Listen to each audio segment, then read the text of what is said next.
악한 자의 모든 불화살을 소멸하고 그랬죠. 악한 자가 사용하는 이 불화살이 있어요. 이게 사탄이 사용해서 뭐 하려고요? 우리를 파멸시키기 위해서 사용하는 거예요. 이 불화살을. 잠언 25장 한번 볼까요? 이 거짓 증거하는 거 있잖아요. 뾰족한 뭐라 그랬어요? 화살이다 그랬죠. 뾰족한 화살이에요. 그걸 파괴하는 화살입니다. 우리 시편 64편 3절 한번 볼게요. 칼같이 자기 애를 연마하며 화살같이 독한 말로 숨은 곳에서 그냥 예기치 못한 곳에서 쏘는 거예요. 누구를 온전한 자로 쏘요. 방패가 히브리어로는 마겐이라는 말이거든요. 마겐이라는 말인데 이 마겐이라는 게 뭐냐면 악어 비늘이 많은 가죽이에요. 악어 비늘이 많은 가죽. 이 악어 비늘이 탁 그 막고 있으면요 뚫을 수가 없는 거예요. 우리 욥기 41장 7절 한번 볼까요? 이게 지금 뭐 갖고 얘기하는 거예요? 악어 갖고 얘기하는 거예요. 41절 1절에 보게 되면 내가 낚시로 리워야단을 끌어낼 수 있겠느냐, 노끈으로 그 혀를 맬 수 있겠느냐. 이 리워야단이 악어로도 번역이 되거든요. 이 악어가 7절에 내가 능히 많은 창으로 그 가죽을 찌르거나 작사를 그 머리에 꽂을 수 있겠냐는 거예요. 이 비늘이 많은 악어 가죽까지는 탁 든든한 이 방패를 갖고 있으면 불화살이 절대로 뚫을 수 없다는 거예요. 이게 또 헬라어로는 뒤레오스라 그러거든요. 뒤레오스. 이 뒤레오스인데 이거는 이 정문이에요, 정문. 적이 공격해 올 때 탁 틀어막는 정문이에요. 예, 그 견고한 이 큰 문이 돼가지고 적이 쳐들어올 때 탁 막는 거예요. 이게 방패예요, 이게 방패. 그러니까 이 방패로 끊어버려야만 사단의 공격이 무용지물이 되는 거예요. 그래서 우리가 마음껏 하나님의 말씀을 갖고 공격하고 유린할 수가 있는 거예요. 근데 이 화살은요, 하나님의 무기이기도 해요. 누가 사용하느냐에 따라서 이 화살이 사탄의 불화살이 될 수도 있고 하나님이 사용하는 무기가 될 수 있어요. 이 화살이 하나님이 사용하는 화살. 우리 신명기 32장 42절 한번 볼까요? 하나님의 화살이 이 대적의 우두머리에 머리에 그냥 박히는 거예요. 하나님의 이 말씀의 화살이 이 사단을 뚫어버리는 거예요. 이런 표현이 다른 데도 나오는데요. 우리 시편 45편 5절을 한번 볼까요? 왕의 화살. 우리 주님의 화살이 날카로워요. 그래서 원수의 염통을 꿰뚫어 버려요. 그래서 만민이 왕 앞에 엎드려요. 우리 주님이 사단의 이 염통을 꿰뚫어 버렸기 때문에 이 승리의 근거에서 우리가 구원을 받게 되고 결국 사단이 영원한 불에 들어가게 되겠죠. 그리고 하나님 나라가 완전히 서게 될 것이고 만민이 그분 앞에 엎드려 경배하게 될 것입니다. 이 염통을 꿰뚫어 버린 거예요. 이 화살. 근데 참 놀라운 게요. 이사야 49장 2절 한번 볼까요? 그러니까 이 이스라엘이 하나님 앞에 뭐냐면 갈고 닦은 화살이에요. 그래서 그 화살통에 감추인 비밀병기예요. 그러니까 하나님의 화살통에 감추인 비밀병기가 뭐냐면 갈고 닦은 화살인 이스라엘이에요. 그러니까 이 비밀병기를 사용해야만 사단이 부러지는 거예요. 갈고 닦은 비밀병기를 모르면 어떻게 되겠어요? 왜? 하나님이 비밀하게 감춰준 병기란 말이에요. 그래서 스가랴서 또 한번 볼까요? 스가랴서 9장 13절 14절. 그 14절에요. 여호와께서 그들 위에 나타나사 그들의 화살을 그랬죠. 그들의 화살이 아니에요. 그의 화살이지. 이 번역이 정말 잘못된 번역이에요. 옛날 번역은 그의 화살로 돼 있어요. 이건 킹제임스도 그렇고 NIV도 그래요. 전부 다 그의 화살이에요. 근데 왜 이 번역은 그들의 화살을 번개같이 그러면 이 그들이 누구처럼 보여요 이게.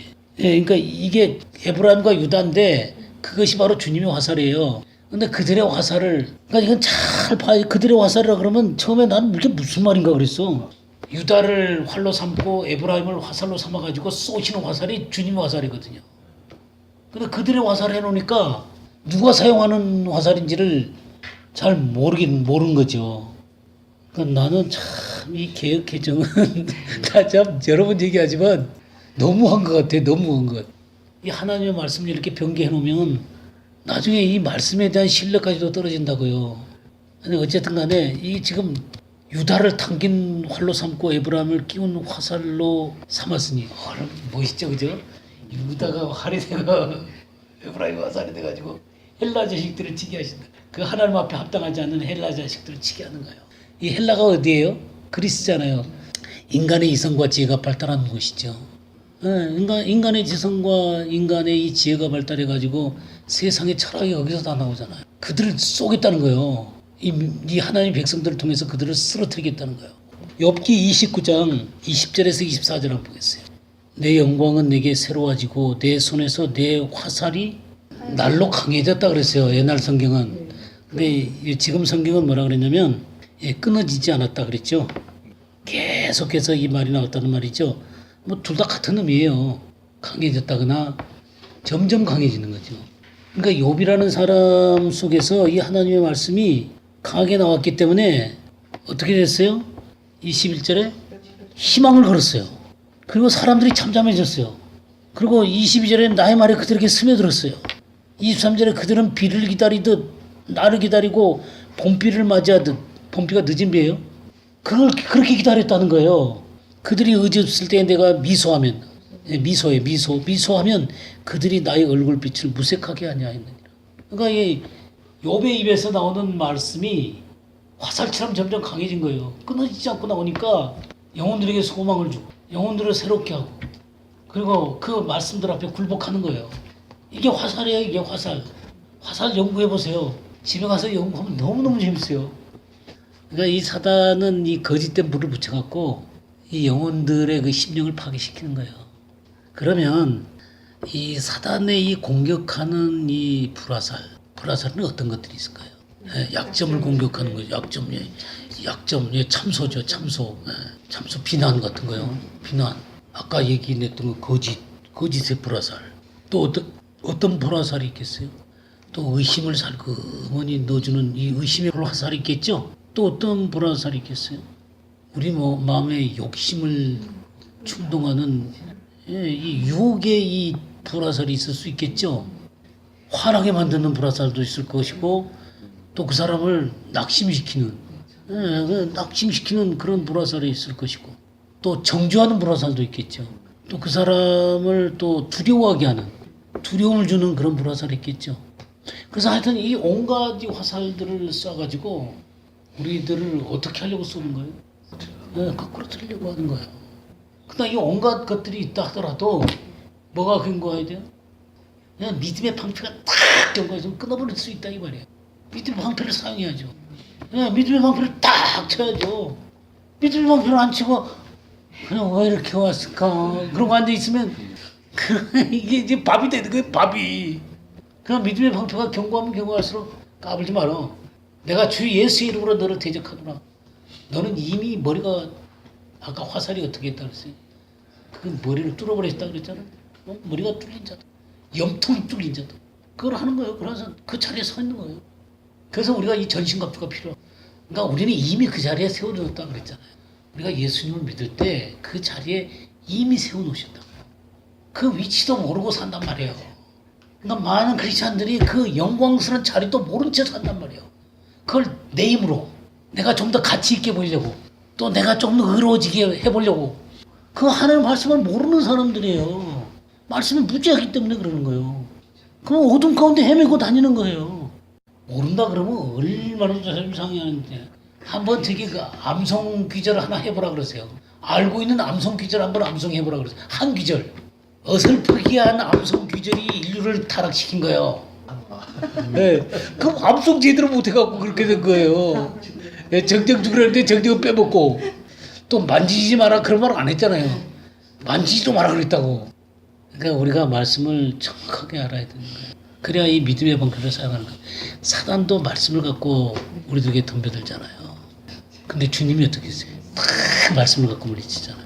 사단도 이런 말씀을 갖고 우리에게 달려든다는 사실들을 알고 이 믿음의 방패를 정말 사용을 잘해야 돼요. 그러니까 이 믿음의 방패는 수비적인 거지만 공격을 위한 근거가 되는 거예요. 이게 경고하면 경고할수록 공격할 수가 있게 되는 거예요. 그러면 나중에 공부 더 하면서 이제 화살의 종류에 대해서 나중에 공부하고요.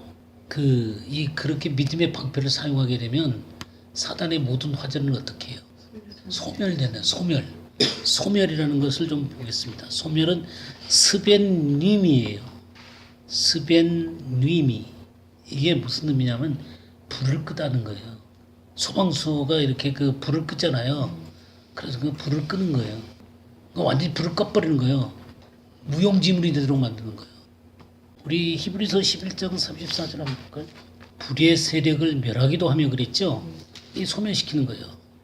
이 사단의 이 불의 세력들을 갖다가 이 소멸시켜 버리는 거예요. 근데 이 소멸이라는 말을 우리 데살로니가전서 5장 19절 한번 볼까요? 이 성령을 소멸하지 말고, 이 소멸도 똑같은 말이에요. 여기 소멸도 예, 저기 그 스벤 유미가 되는 거예요. 그래서 그 성령의 불이 꺼지는 거예요. 사단의 불화살이 소멸되면 좋은데 성령의 불이 소멸되면 어떻게 하겠어요? 성령의 불이 소멸된다는 건 어떨 때 소멸되겠어요? 이 자아가 주장될 때요. 자 보세요.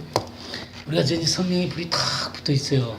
근데 자아가 자꾸 주장이 되잖아요. 그럼 이제 이게 위협을 받잖아요. 이게 한두 번으로 다 꺼지는 건 아니에요. 근데 이게 자꾸 이 자아를 쫓아가잖아요. 그럼 이 불이 점점 약해지는 거예요. 계속 순종하면서 점점 그 하나님의 말씀 가운데 들어가서 말씀에 그 기름이 계속 부어지게 되면 성령의 불이 계속 타겠죠.